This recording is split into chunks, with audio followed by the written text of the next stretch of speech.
বন্ধুরে আমার দিকে তাকান, আমি কে বলতে চাই, আপনার আমার প্রাণের আল্লাহ, আপনার আমার স্রষ্টা, আপনার আমার মালিক, যিনি আপনার আমার সৃষ্টিকর্তা, আপনার আমার রিজিক দাতা, আপনার আমার শান্তি দাতা, ওই মালিক পবিত্র কালামুল্লাহ শরীফের 30 পারা অত্যন্ত চমৎকার ভাবে বলে দিয়েছেন। আমার দিকে তাকান বন্ধু, আমি স্টেপ বাই স্টেপ ধীরে ধীরে আমি আপনার একটার পর একটার স্তর আমি অতিক্রম করতে চাই, যেন আপনাদের বুঝতে সহজ হয়। আল্লাহ রাব্বুল আলামিন পবিত্র কালামে হাকিমে তিনি বলে দিয়েছেন, ফাদখুলি ফি ইবাদি ওয়াদখুলি জান্নাতি। আমার আল্লাহ বলে দিয়েছেন, join with my dear people, come to my paradise. জোরে জোরে বলেন আল্লাহু আকবার। আল্লাহ বলেছেন, ফাদখুলি ফি ইবাদি, join with my dear people, ওয়াদখুলি জান্নাতি, come to my paradise। আল্লাহ বলেছেন, আমার প্রিয় লোকেদের সাথে যুক্ত হও আর আমার জান্নাতে চলে আসো। জোরে জোরে কন্যা সুবহানাল্লাহ। যখন আপনি হক্কানি আলেমের সাথে প্রেমের ডুরি লাগাবেন, হক্কানি আল্লাহর ওলিদের হাতে হাত রেখে আপনার জীবনকে বদলাবেন, তখন আপনার পক্ষে সকল রকমের হক আদায় করা সম্ভব হয়ে যাবে, অন্যথায় হবে না। যেমন আজকে এসেছেন আপনার, আমি হক আদায় করতে হবে কেমন করে, আজকে আপনাদের সবাইকে এলান করে জানিয়ে দেওয়া হয়েছে। আজকে অনেকগুলো উলামায়ে কেরাম আসবে, এর মধ্যে চিফ গেস্ট হিসাবে যাকে আমরা ইনভাইট করেছি তিনি হলেন গাজী সুলাইমান আল কাদরি। কথা বলেন না কেন? উনি ওনার নিজের কথা বলবে না, ওনার ফ্যামিলি পরিবারের কথা বলবে না, উনি আমাদেরকে কোরআন এবং হাদিস থেকে বাণী শোনাবে। আপনাদের আজকে দায়িত্ব হলো, কানের হক হলো, আপনি কানে আওয়াজ শুনেছেন, আপনি মুসলমান হিসাবে আপনার দায়িত্ব হলো আজকের এই জান্নাতের বাগানে এসে বসা এবং আলোচনা শোনা। আপনি কানে আওয়াজ শুনেছেন, কানে আওয়াজ শুনে ব্রেইনে সেটআপ দিয়েছেন, পায়ে হেঁটে হেঁটে আপনি জান্নাতের বাগানে এসেছেন। জোরে জোরে কন্যা সুবহানাল্লাহ। তাহলে আজকের জন্য আপনি পায়ের হক আদায় করেছেন, কিসের হক? আপনি কানের হক আদায় করেছেন, চোখের দৃষ্টি দিয়ে হেঁটে হেঁটে হাঁটি পা করে আপনি জান্নাতের বাগানে কদমটা দিয়েছেন। এখন এসে বসে গেলেন, এখন এসে বসার পরে আপনার কোন হকটা বেশি আদায় করতে হবে? এই হক হলো জবান এবং অন্তরের। জোরে জোরে কন্যা সুবহানাল্লাহ। কিসের হক? জবান এবং অন্তরের। বলে হুজুর দুটো জিনিস কেন অ্যাড করে দিলেন? দুটো জিনিস অ্যাড করে দেওয়ার কারণ হলো প্রত্যেকটা মানুষ ডবল, প্রত্যেকটা ডবল পারসন। আমার দিকে তাকান, ওয়াজ বোঝেন। আমি আগেই বলেছি, আপনারা সবাই আমার স্টুডেন্ট। কিছু সময়ের জন্য এখান থেকে যখন বের হয়ে যাব, কেউ আমায় চাচা ডাকবো, কাউকে দাদা ডাকবো, ঠিক কিনা বলেন? কাউকে ভাই বলে ডাকবো। আপনারা যদি মনে করেন আমাদের সামনে টিচার বসেছে, আমাদেরকে টিচিং দিচ্ছে, তাহলে আপনাদের জন্য বই আনবে অবর্ণনীয় নিয়ামত। বন্ধুরে আমার, আমি আপনাদেরকে বলে দেই, দুটো জিনিস কেন একত্রিত করলাম। একটা হলো জবান আর একটা হলো অন্তর। এটার কারণ হলো প্রত্যেকটা মানুষ ডবল পারসন, প্রত্যেকটা মানুষ ডবল। একটা হলো মানুষ, এই যে মাথা থেকে পা পর্যন্ত এই বডি স্ট্রাকচারটা, এটাকে আল্লাহ কোরআনে কখনো বলেছেন ইয়া আইয়ুহান নাস, আবার কখনো বলেছেন ইয়া আইয়ুহাল ইনসান। আর বাংলাতে বলি মানুষ অথবা বডি, ইংলিশে বলা হয় ম্যান অথবা পারসন। এই যে মাথা থেকে পা পর্যন্ত, এটা হলো একটা মানুষ। এই ভিতরে এই মানুষটা কিন্তু আসল না, এটা কিন্তু 100% পাওয়ারফুল না। এটার ভিতরে আরেকটা মানুষ আছে, ওই মানুষটাকে আল্লাহর কোরআনের ভাষায় বলা হয় রূহ, ইংলিশে এটাকে বলা হয় সোল, বাংলাতে এটাকে বলা হয় আত্মা। আল্লাহ বলেছেন, say the soul is the order of my lord, কুলির রূহু মিন আমরি রব্বি। First tense, present tense, future tense, অতীত, বর্তমান, ভবিষ্যৎ। এখানে আসার কারণ হলো এই বডিটা পৃথিবীতে সৃষ্টি হয়েছে কোথায়? বাবা মায়ের মাধ্যমে, মায়ের উদরে এই দেহটা সৃষ্টি হয়েছে। একদিন এটা আবার কি হয়ে যাবে? ধ্বংস হয়ে যাবে, ডিমোলিশ হয়ে যাবে, ঠিক কিনা বলেন? কিন্তু বন্ধু, আসল মানুষ হলো আপনার ভিতরের মানুষটা, যেটাকে বাংলায় বলা হয় আত্মা, ইংলিশরা বলে সোল, আর আরবিতে বলা হয় রূহ। আল্লাহ রাব্বুল আলামিন বলেছে, আত্মার কোনো ক্ষয় নেই, আত্মার কোনো বিনাশ নেই, আত্মার কোনো মরণ নেই। এটা স্থান পরিবর্তন করে, প্লেস চেঞ্জ করে। তাহলে বোঝা গেল প্রত্যেকটা মানুষ অটুই দুইটা, ঠিক কিনা বলেন? আরো জোরে বলেন। একটা হলো তার দেহ, দেহের কাজ হলো জবান। কথা বলেন না কেন? দেহকে কাজে লাগাবে কি দিয়ে? বন্ধু, মানুষের চর্মচক্ষু যেমন আছে, অন্তরের চক্ষু আছে। চর্মচক্ষে যেটা দেখা যায়, অন্তরে যেটা দেখা যায় না। অন্তরে যেটা দেখা যায়, চর্মচক্ষে সেটা দেখা যায় না। এই জন্য এখানে আসার পরে আপনার হক হলো আগে জবানের হক। কথা বলেন না কেন? কিসের হক? আমি ছোট্ট করে বলছি বন্ধু, যদি বিরক্ত হন বলে হুজুর ভালো লাগে না, আমি সাথে সাথে মাইকটা বন্ধ করে দিব। কিন্তু যদি ভালো লাগে সর্বোচ্চ চেষ্টা করব আলোচনা করার, কারণ আমি আজকে আপনাদেরকে ধন্যবাদ দিয়ে ছোট করতে চাই না। আমার জন্য যে ধৈর্যের পরিচয় দিয়েছেন, আসলে এই পরিচয় একজন আলেমের প্রতি ভালোবাসা। আমি বিশ্বাস করি এই উপস্থিত সম্মানিত ওলামায়ে কেরাম, আমন্ত্রিত অতিথিবৃন্দ, দাড়ি পাকা আমার মুরব্বী বাবারা, যুবক ভাইয়েরা, পর্দার অন্তরালে রয়েছেন আমার মা বোনেরা, বিশেষ করে আজকে যারা সিঙ্গুরিয়া যুব সমাজের উদ্যোগে আজকে ওয়াজ ও দোয়ার মাহফিলের আয়োজন করেছেন, টাকা দিয়ে, পয়সা দিয়ে, অর্থ দিয়ে, বুদ্ধি দিয়ে, শ্রম দিয়ে, সার্বিক সহযোগিতার মাধ্যমে আজকে যারাই জান্নাতের বাগান সাজিয়েছেন, সকলের প্রতি আমার আন্তরিক সালাম। আসসালামু আলাইকুম ওয়া রাহমাতুল্লাহি ওয়া বারাকাতুহু। শুরুতেই আমি আপনাদেরকে আন্তরিক মোবারকবাদ জানিয়ে শুরু করছি। এজন্য আশেক যারা, তাদের কিন্তু টাইম নাই। এটা কিন্তু একদম হৃদয়ের গভীরের কথা, প্রেমের কথা। তাদের কোনো সময়সীমা নেই, তারপরও সময় ধরে, ঘড়ি ধরে আমাদেরকে পথ চলতে হয়, ঠিক কিনা বলেন? আরো জোরে বলেন। কথা বলতে হবে। সত্যি আপনাদের উপস্থিতি যদিও কম, কিন্তু আপনাদের জিকির করার, দরুদ পড়ার ধরনটা খুবই চমৎকার। এই জন্য আমি কখনোই কোনো জান্নাতের বাগানে অসংখ্য অগণিত মানুষ থাকতে হবে সেটা আমি প্রত্যাশা করি না।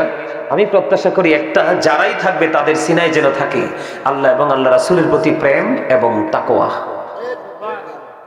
সম্মানিত উপস্থিতি, আমি পবিত্র কালামে হাকিম থেকে ছোট্ট একটা আয়াতে কারিমা তেলাওয়াত করেছি। আল্লাহ রাব্বুল আলামিন বলেছেন, ইয়া আইয়ুহাল্লাযীনা আমানু ও আনফুসাকুম ও আহলিকুম নারা। আল্লাহ রাব্বুল আলামিন বলেছেন, O believers, save yourself and your families from the fire. আল্লাহ রাব্বুল আলামিন ঈমানদারকে ডাক দিয়েছেন, কোন বেঈমান, কাফির, মুশরিক, কোন মুনাফিককে ডাক দেয়নি। আল্লাহ ঈমানদারকে ডাক দিয়ে বলেছেন, তুমি জাহান্নাম থেকে বাঁচো এবং তোমার পরিবারকে, আহালকেও জাহান্নাম থেকে বাঁচাও। জোরে বলেন না সুবহানাল্লাহ। আমরা বাঁচবো এবং বাঁচাবো, তাই তো? আমাদের সকলের প্রত্যাশা কি? নিজেও বাঁচবো, আমরা আমাদের আপনজনকেও বাঁচাবো। বাঁচতে হলে সর্বপ্রথম আপনার আমার মধ্যে একটা জিনিস রাখতে হবে, সেটা হলো প্রেম। সেটা কি? প্রেম। প্রেমের আরেক নাম হলো ঈমান। ভালোবাসার আরেক নাম হলো কি?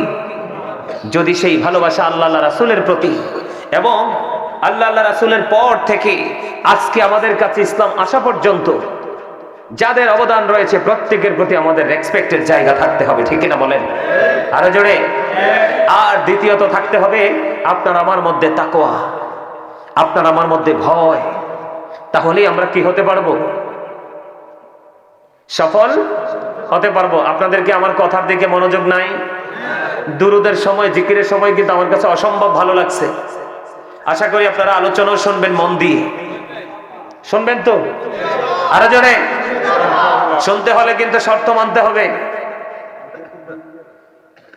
কি মানতে হবে? শর্ত কি দিব? আরো জোরে বলেন। শর্ত হলো, স্টপ ইউর মাউথ এভরিবডি। সকলের জবানকে বন্ধ রাখতে হবে। এটা হচ্ছে ফার্স্ট কন্ডিশন, প্রথম শর্ত। দ্বিতীয় শর্ত হলো, you listening my lecture very attentively. আমার কথা সবাইকে মন দিয়ে শুনতে হবে। রাজি আছেন নি সবাই?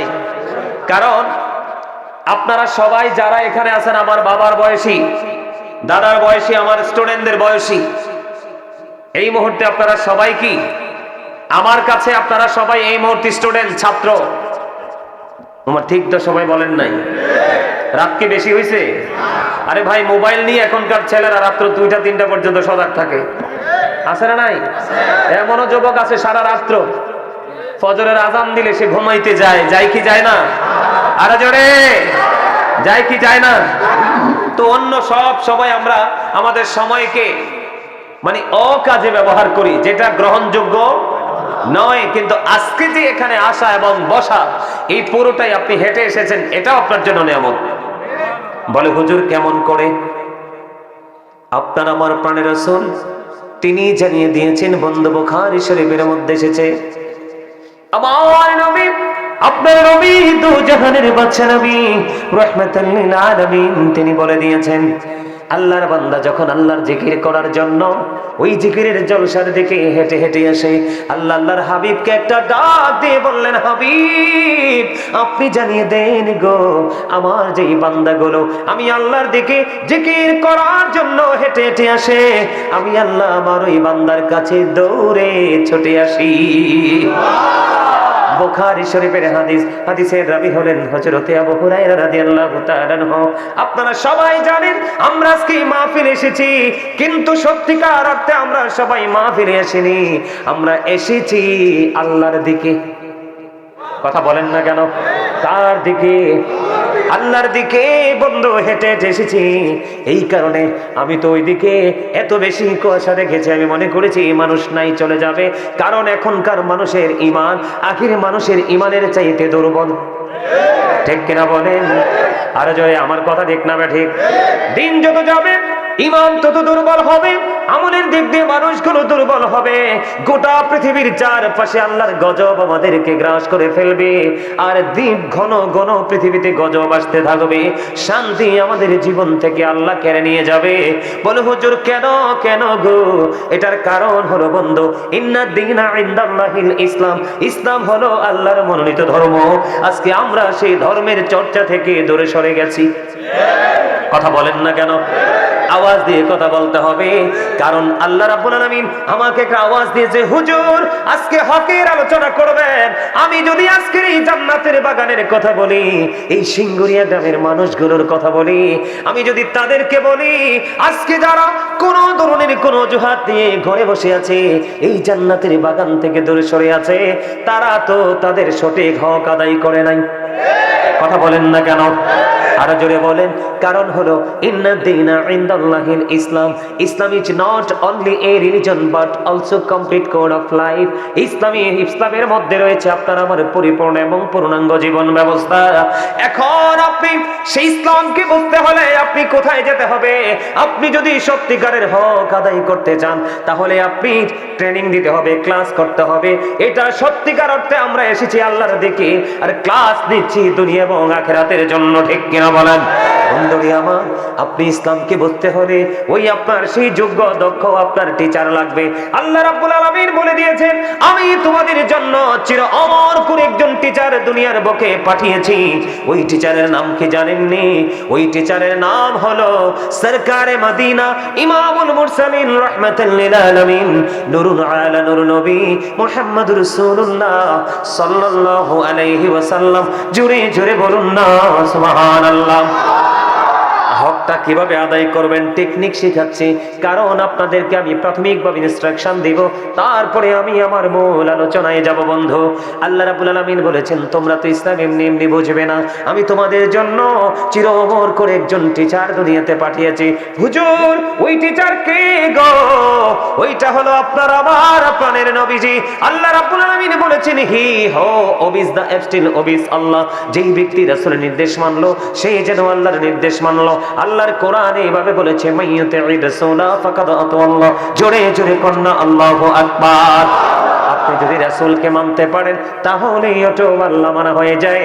বন্ধুরে আমার, শুধু এখানেই ক্ষান্ত নয়, আল্লাহ রাব্বুল আলামিন বলেছেন, সে বলুন, ইফ ইউ ডু লাভ আল্লাহ, যদি তোমরা আল্লাহকে ভালোবেসে থাকো, ফলো মি মুহাম্মদ সাল্লাল্লাহু আলাইহি ওয়াসাল্লাম, মুহাম্মদ সাল্লাল্লাহু আলাইহি সাল্লামের অনুগত হয়ে যাও। আল্লাহ মুহাম্মদ সাল্লাল্লাহু আলাইহি সাল্লামের অনুগত হয়ে গেলে আমার লাভ হবে কি? আল্লাহ বলেছেন, আল্লাহ উইল ফরগিভ ইউ, আল্লাহ তোমার সমস্ত জীবনের গুনাহগুলি maaf করে দিবে। জোরে জোরে কন্না সুবহানাল্লাহ। আল্লাহ বলেছেন, say if you do love Allah, follow me Muhammad সাল্লাল্লাহু আলাইহি সাল্লাম, Allah will love you and forgive your sins. আল্লাহ আপনাকে ভালোবাসবে এবং সমস্ত জীবনের গুনাহগুলি maaf করে দিবে। তাহলে আপনি তো আমি তো টিচারও পেয়ে গেছি। কথা বলেন না কেন? আমার কথা বুঝেন না? বিশ্বাস করেন, আলোচনার মাঝখানে একটু কষ্টের কথা বলি।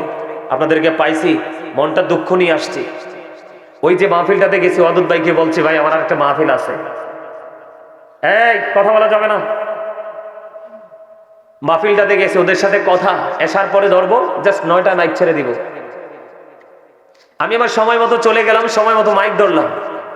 9টায় মাইক ছাড়ার কথা, কয়টায়? আমরা কোথায় যাব? সাধারণ মানুষের ক্যারেক্টারে তো লেস হচ্ছে দিন দিন। 9:20 বাজছে, ওরাই না আমাকে দিছে কি জানেন? হুজুর একটু কালেকশন করে দেন। অসভ্যতার তো একটা সীমা থাকে। আরে কথা বলেন না কেন? আমাদেরকে বারবার বলেছি আমার আরেকটা প্রোগ্রাম আছে, এটা যেমন সুন্নিয়তের কাজ, ওটাও সুন্নিয়তের কাজ। আমি জাস্ট টাইম অ্যাটেন্ড করব, জাস্ট টাইম কিন্তু আবার প্রস্থান করব। আমাকে 9:20 বলে কি, আমাকে ছোট্ট করে এসে কাগজ লিখে দিয়েছে, হুজুর আমাদের মাহফিলের জন্য একটু কালেকশন করে দেন। আপনার কাছে কেমন লাগে বলেন তো? আর রাস্তা এত খারাপ। পরে কি করছে জানেন? আপনার যাই 9:20 নেমে গেলাম, কারণ এখানে কখন আসবো আমার কথা আলোচনা করি আর না করি, এখানে সে দেখা দিব, নাহলে অদূত ভাইকে যেন মানুষ বলতে না পারে আপনি হুজুরকে দাওয়াত দেন নাই। এইটা কেন্দ্র করে কিন্তু গ্রামে অনেক মারামারি হয়, আর গ্রাম্য সোশ্যাল পলিটিক্স খুব খারাপ, ঠিক কিনা বলেন? খাক বা না খাক, দোকানে বসে মানুষের সমালোচনা করবে, মাস্ট বি। করে কি করে না? আমার উদ্দেশ্য হলো মাহফিলে যায় মানুষ পাবো কি পাবো না, কিন্তু আমি হাজিরা দিব আজকে এসে, কারণ আমার পুরো মনটাকে নষ্ট করে। সবচেয়ে কষ্টের বিষয় হলো এত কষ্ট করে দূরপথ ফাড়ি দিয়ে এতগুলো মানুষ নিয়ে গেছে, হাদিয়াটা পর্যন্ত দেয় নাই। নাউজুবিল্লাহ বলবেন না? আরে আরো জোরে বলেন না নাউজুবিল্লাহ, আরো জোরে। হাদিয়াটা পর্যন্ত দেয় নাই, এখনো পর্যন্ত ফোন পর্যন্ত দেয় নাই। এই মাহফিল দিয়ে কি লাভ হবে? কেন জানেন? ওই যে কালেকশন করে দেয় নাই। আপনি মাহফিল করে লাভ হবে কি? আজকে কিছু বলবো না, কারণ আপনাদের কাছে এসেছি, আল্লাহর কাছে লক্ষ কোটি শুকরিয়া। তাও আমার এই ছোট ভাই জামাল যদি না থাকতো আসতেও পারতাম না। এত আপনাদের রাস্তাটা আমার কাছে অত্যন্ত ক্রিটিক্যাল মনে হয়েছে। কোন দিক দিয়ে ঢুকছি, কোন দিক দিয়ে বের হয়েছে, আঁকা বাঁকা পথে হেঁটে হেঁটে চলে আসছি, যাকে আল্লাহ নিয়ে আসছে। তবে এই বিষয়টা নিয়ে আগামীকালকে মিনিমাম হিসাব করবো না, অসংখ্য মিডিয়ার সামনে কালকে আমি এই বিষয়টা নিয়ে বিস্তারিত আলোচনা করব। তাদেরই ব্যবহার নিয়ে সারা পৃথিবীকে জানান দিবে, এমন পচাবো আমি তাদেরকে।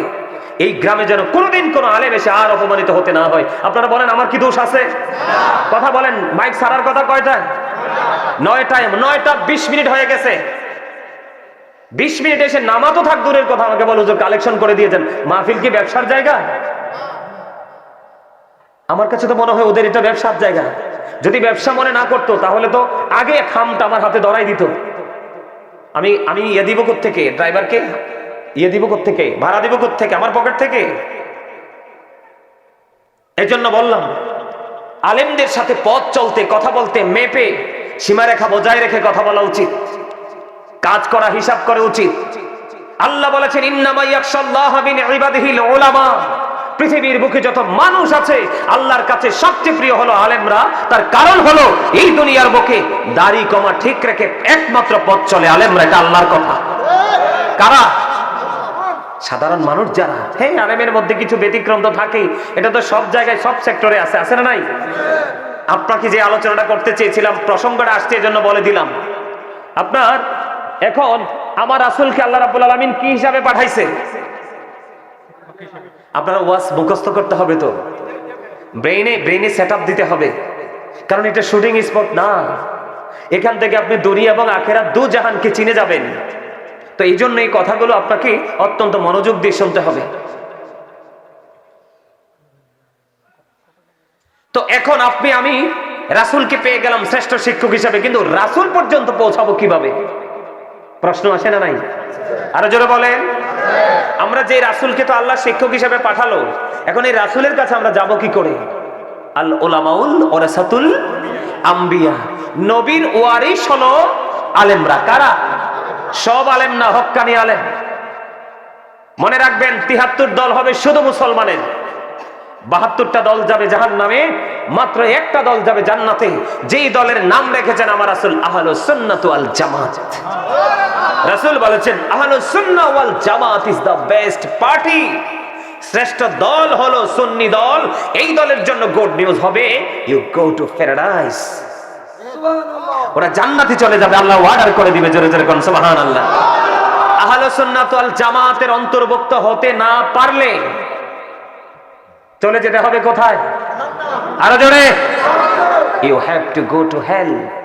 মাস্ট বি চলে যেতে হবে জাহান্নামে। এই জন্য আপনার জীবনে একটা কাজ করতে হবে, আমি আল্লাহকে চাই, আল্লাহকে পাইতে হলে আমার মদিনা ওয়ালার কাছে যেতে হবে, আর মদিনা ওয়ালার কাছে যেতে হলে মদিনা ওয়ালার ওয়ারিসের কাছে যেতে হবে, আর তারা হলো হক্কানি আলেমরা, হক্কানি আল্লাহর ওলিরা।